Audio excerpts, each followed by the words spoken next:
Hi, Felina Hansen here at Hera Hub, and today I am interviewing Rebecca Boudreaux. She is the president of Oberon Fuels. And Rebecca, before we dive into your current role and your current position, take us back into your past, so to speak, and tell us what was the first glimmer into science for you? Where did you get inspired? So I would say the inspiration for me to go into science happened actually in high school. So elementary school and middle school I did well in school.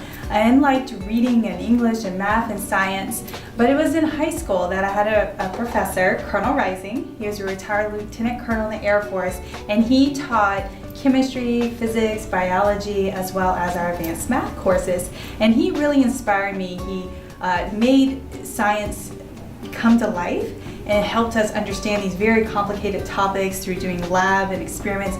And that really inspired me to go into some type of science and math field. I didn't really know at that time what that would be, but that was where the inspiration came from. Wonderful. So take us along your career path. Give us some of the highlights.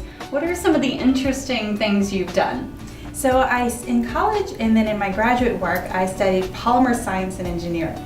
So I didn't even know what a polymer was in high school. I don't know what that is either. But the easiest way to think about it is just a long chain of molecules. So you think about a string of beads, and they're made up of little different circles. And a polymer is just a lot of those beads connected together, and it gives them interesting properties. So you can make materials, plastics are made of materials, clothing fibers. Nike running shoes have different polymers in them. So it's an interesting field that has widespread applications. So I did my studies in that. And then during graduate school, while working on my Ph.D., I started a biotech company with some of my colleagues from graduate school. Wow. And so we developed these new polymers that could take existing cancer drugs and make them work better. Wow. And so that's how I got started. So my first company was in biotechnology. And after I sold my stake in that company, started consulting with other early stage companies. So I really liked starting from scratch. Yeah. And then came and joined the team at Oberon Fuels when I was only 5 months old. Wow. And at Oberon, we are developing a cleaner alternative to diesel. So it's called dimethyl ether, or DME. Okay. We can make it from anything that contains methane and carbon dioxide.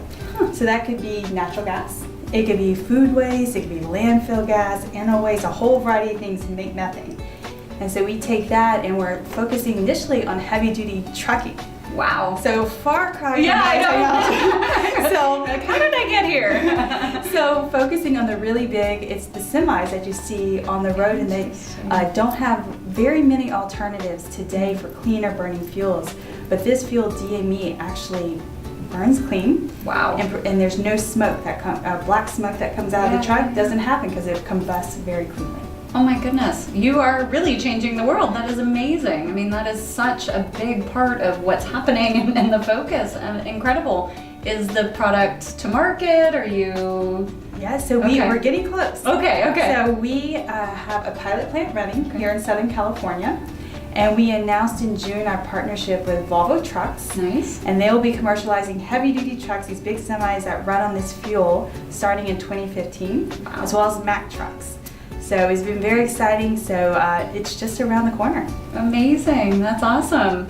And Rebecca, I always like to ask the question, you've experienced amazing things in your career. What would you say to the next generation of young women who perhaps have an interest in science and maybe are being pulled in different directions by their peers? Right. Well, I didn't know exactly the path my career would take, as most people don't when starting off. But if you're interested in the area of science and math, I encourage you to take opportunities.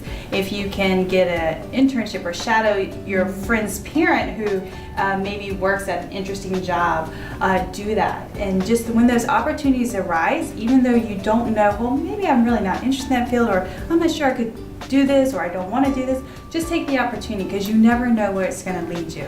When I was in undergraduate, I did research 2 summers.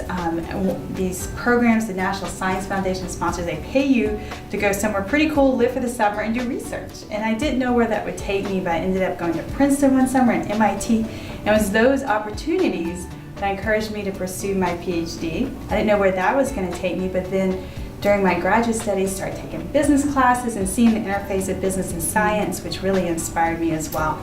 So I would encourage you to, when opportunities arise, just go for it. Awesome. Even if you don't know how it's going to turn out, take the opportunity, and you never know where it's going to lead you. That's such great advice. I appreciate that. What's next for you? What are some of your long-term goals? Well, my long-term goals is I love building and creating value.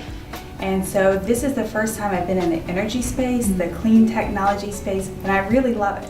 I love the opportunity to create new, cleaner burning fuels, but also looking at the world is full of wasted resources, and how do we take advantage of those? So as this company grows, it's very exciting, but also looking towards the future of how to continue to work in that area of taking advantage of things that are wasted in this world. Beautiful. I love it. Well, thank you so much for your time, Rebecca. It's been a lot of fun. It's been great. Thank you so much, Melina.